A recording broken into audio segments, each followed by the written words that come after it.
सरजमीन party के chairman Mustafa कमाल ने कहा है कि के इलेक्ट्रिक को अपना नाम कातिल इलेक्ट्रिक रख लेना चाहिए। इसमें कोई शक नहीं कि के इलेक्ट्रिक की जो कारकर्दगी है उससे यही जाहिर होता है कि के इलेक्ट्रिक कराची को बिजली सप्लाई करने के लिए नहीं बल्कि उनकी बिजली बंद करने के लिए बनाई गई है।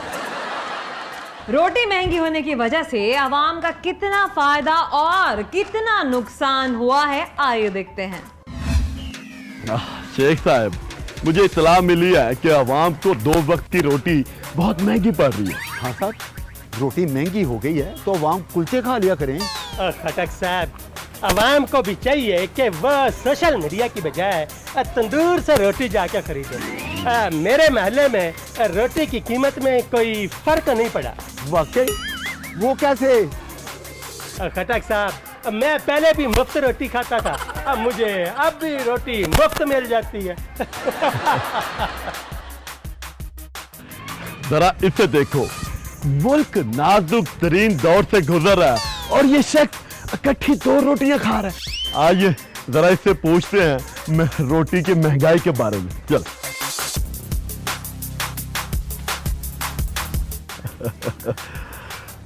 मेरी प्यारी अवाम, आप मुझे ये बताएं कि आपको इस रोटी की क्या कीमत देना पड़ती है? रोटी की कीमत? ओ खासा पूरे महीने की तनख्वाह देता हूँ और तब जाकर 2 वक्त की रोटी नसीब होती है। पूरे महीने की तनख्वाह? क्या आपकी रोटी अमेरिका से आती है? नहीं जी, अंदर से आती है। यानी ये उस शख्स का घर है जो तुम्हें इतनी महंगी रोटी बेचता है। शेख साहब और खड़क साहब, जल्दी से अंदर जाएं और इस मुनाफा खोर को पकड़कर मेरे सामने लाएं। फटाफट करें। जी खान साहब, आइए शेख साहब।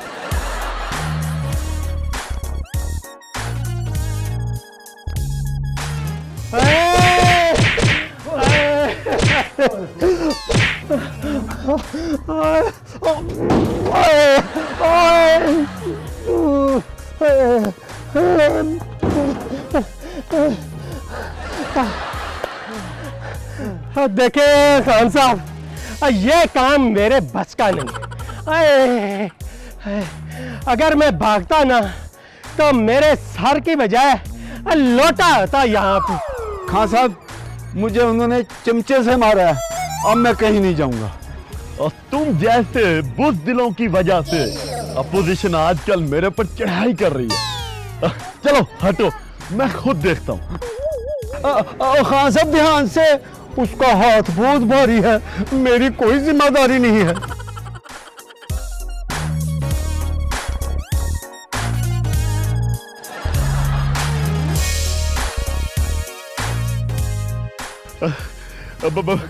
मेरी प्यारी आवाम, वो अंदर कौन है जिसने तुम्हें इतनी महंगी रोटी खाने पे मजबूर किया हुआ है? ओ खान साहब, वो मेरी बीवी है। लो, वो खुद ही आ गई। आओ इधर वड्डे तब्दीली खान, ये तब्दीली आई है। सुबह से घर में बिजली नहीं है, नलके में पानी नहीं है और बारिश हो जाए तो गली में गुजरने की जगह नहीं मिलती। तुझे मैं बताऊं तब्दीली होती क्या है? मुझे माफ करना मेरी बहन, गलती हो गई। चलो निकलो यहाँ से, ये ना कोई वीडियो बना ले। चलो। तुमने भेजा था ना इनको मेरी शिकायत लगा के। अंदर आ जरा, तेरी तो मैं खबर लेती हूँ।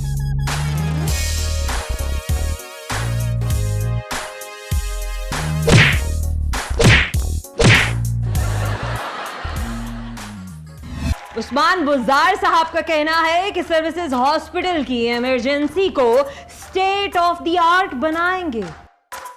उस्मान बुज़दार साहब, हमारे अस्पताल तो पहले से ही स्टेट ऑफ द आर्ट हैं।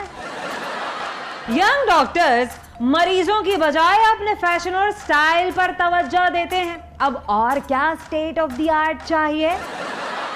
मनशियात फरोशों की तलाश में हुकूमत किस कदर मुतहर्रिक हो चुकी है, आइए आपको दिखाते हैं। वाह हुकूमत जी, वाह! वो सारी हुकूमत एक जगह कच्ची करी है। सलाम को बजी, एक गुजारिश है। ओए इस हुकूमत में सिफारिश नहीं चलती और मैं खुद 1 साल से कांस्टेबल का कांस्टेबल ही हूँ। और सिफारिश नहीं, गुजारिश। और भाई बाप, रोटी चाहे 50 रुपए की कर दो, लेकिन फिर सस्ती कर दो, फिर सस्ती कर दो। इन मंशियात फरोशों के खिलाफ कुछ करना पड़ेगा। और कम वक्तों ने हमारी नौजवान नस्ल को नशे की लत लगा दी है। वजीर आला बुजदार साहब, और नवाज शरीफ भी एक नशा है। नशा देखें जी, इसीलिए तो इसे हमने जेल में बंद किया। अब बजदार साहब, इन मंशियात फरोशों के खिलाफ हमें कुछ करना होगा। रेलवे की आधी गाड़ियां तो पटरी पर झूमती हुई चलती हैं। अपना शेख साहब एक दफा इंजन भी चेक कर लें, वो कहीं भंग तो नहीं पीता। वज़ीर आला साहब, ये खोजी है।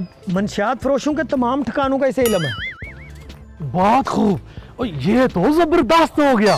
हम मंशियात फरोशों को अभी पकड़ने निकलेंगे। ओ भाई, तुम्हें मंशियात फरोशों के ठिकाने का इल्म है ना? जी जनाब, एक एक मंशियात फरोश को जानता हूँ, और कम वक्तों ने चार्ज पेट्रोल से भी ज्यादा महंगी कर दी है। बस तो एक दफा मंशियात फरोशों की निशानदेही कर। वो इतने लित्तर मारूंगा, इतने लित्तर मारूंगा, और नक से चर्च बरामद ना कर ली ना, तो मेरा नाम इंस्पेक्टर सादक नहीं। चलो फिर, कोई मंशियात फरोश बच ना पाए।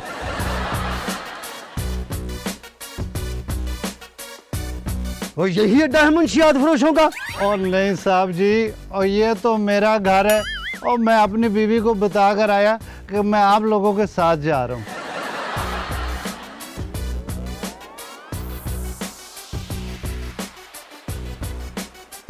और साहब जी, और कहीं ये खोजी अंदर जाकर सो तो नहीं गया? अगर ये अंदर जाकर सो गया ना, तो इसे इतने लित्तर मारूंगा, इतने लित्तर मारूंगा कि अगले 2 साल तक इसे नींद नहीं आएगी। चले साहब जी, चलो।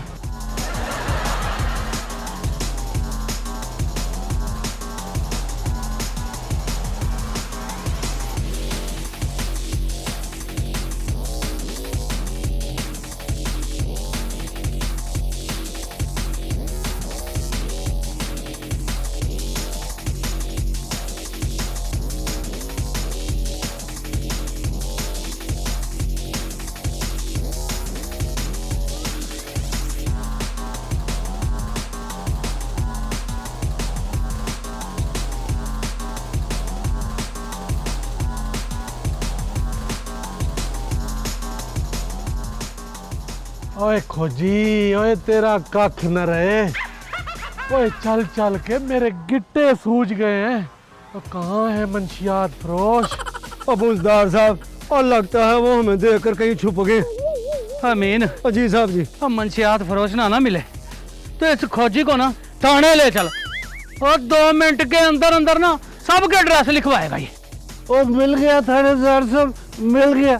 और यही है मुंशियात फरोश का अड्डा। तेरा बेड़ा गर्क, और ये तो इनका घर है। अबूजदार साहब, कहीं आपने घर में वो पंखे बूटे तो नहीं लगा रखे?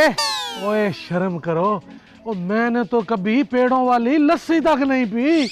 ओए उससे भी नींद का नशा चढ़ जाता है।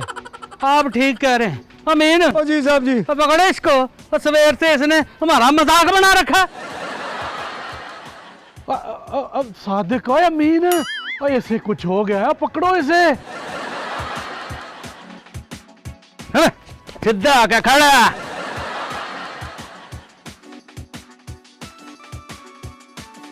ओ तेरा बेड़ा गर्क, ये तो चर्च है।